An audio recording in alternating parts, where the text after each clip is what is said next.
Killers, you know who they are at this point, the famous worldwide rock band that have been on the scene for many years. They've actually managed to stay relevant for longer than I think I would have imagined for a modern day rock band. I put it in quotations because when you think about it, they're not really that rocky. They're certainly not very rocky anymore. They haven't been for about like 5 albums or something. They've delved into different styles and sounds, which, you know, not necessarily a bad thing. They've even done like synth poppy stuff back in the day of when they were making songs like Human. These days they're doing a bit of like 70s, 80s Heartland rock worship, which to many people's dismay, I think a lot of people tend to kind of roll their eyes at bands, you know, doing cosplay for different eras of music. Some people absolutely take to it because a lot of people out there think that all modern music is trash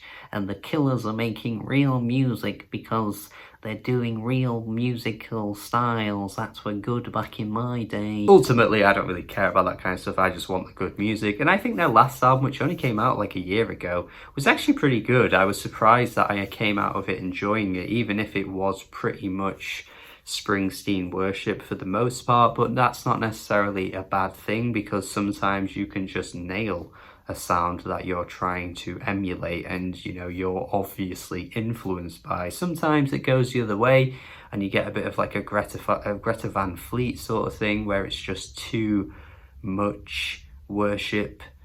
But then you go the other side and sometimes it actually just works pretty well. What isn't working for me on this album here is the lack of angle they're coming from this time around. I just feel like this new album here is very ordinary sounding, doesn't really go beyond the pale. They don't really seem to pull out all the stops to give us something that's huge and, you know, statement making. It just feels like they're very much stuck in this comfort zone that, yeah, fair enough. If you like this, I'm not going to attack you or think you're wrong or whatever. I mean, let's be honest, there's more chances of me getting attacked in the comments than me attacking you. That's just how it is in these in these kinds of environments. But I just struggle to see what they're doing here that's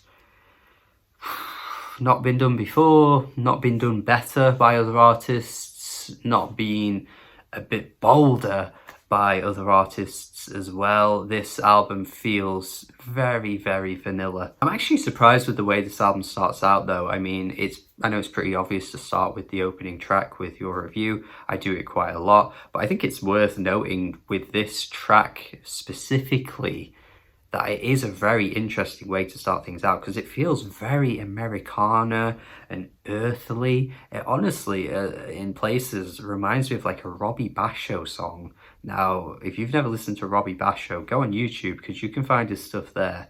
And then come back to me and then tell me how wonderful his voice is and the earthliness of his music is. It's amazing.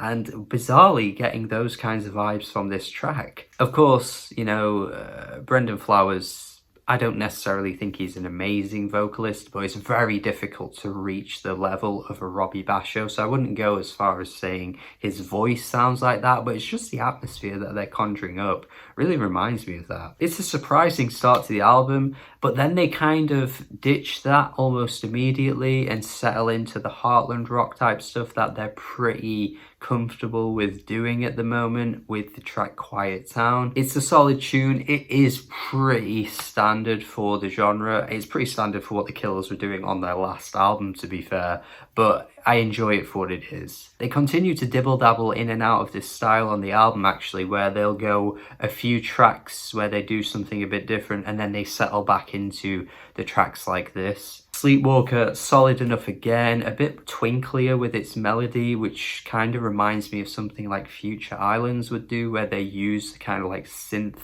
elements in their tracks, but ultimately it gives off a similar kind of vibe to something like Springsteen would do. Obviously Future Islands have a vocalist that is like no other, and to be fair to Brendan Flowers, once again, it's a hard comparison to make because he just isn't on the level of a Sam from Future Islands. In the Car Outside, once again, we dibble dabble back into it. These are solid tracks. This one feels quite Bleachers-esque. And the thing that reminds me of Bleachers with this album that's a bit frustrating is that that album only came out like 2 weeks ago.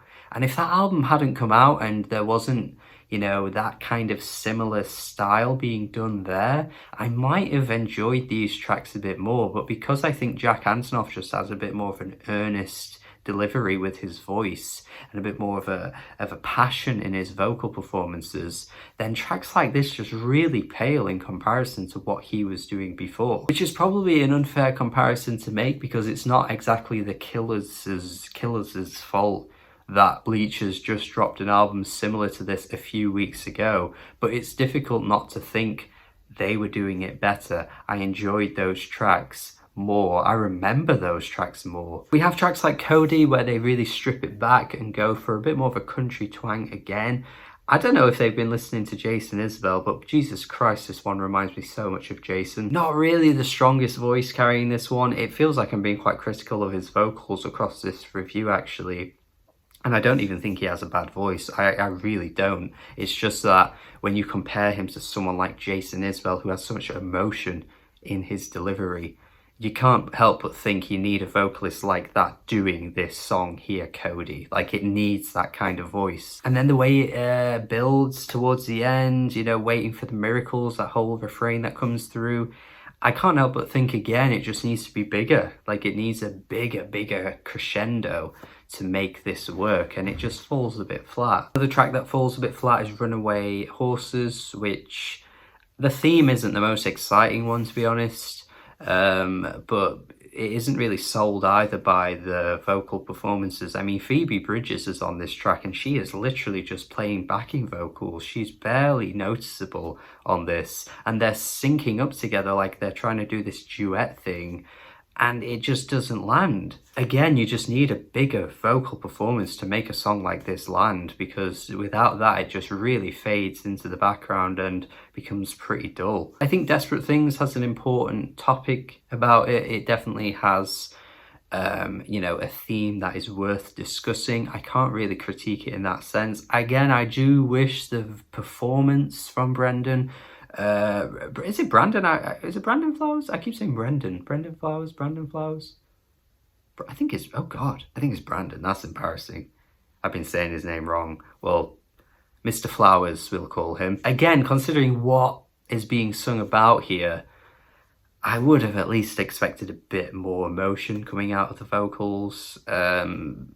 Maybe that's just me. Maybe you would listen to a track like this and you would find it to be very emotive, and that's okay. But for me, it just doesn't stick the landing. And then the title track, Pressure Machine, is once again just a very plain, ordinary sounding track that just needs a bit more bite to it. And I don't think their last album was necessarily the most, you know, innovative thing in the world, but it felt like the songs just had a bit more of an oomph to them.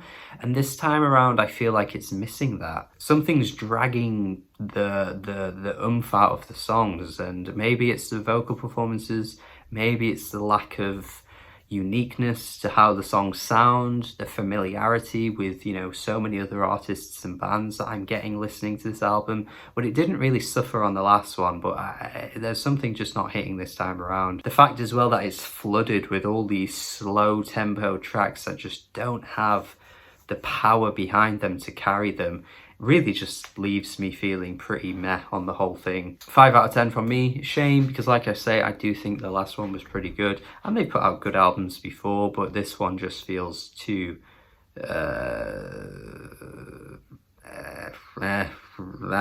me know your thoughts as always though. Would love to see what you guys think. Definitely tell me what you think in the comments, and if you're angry, be angry. If you're happy, be happy.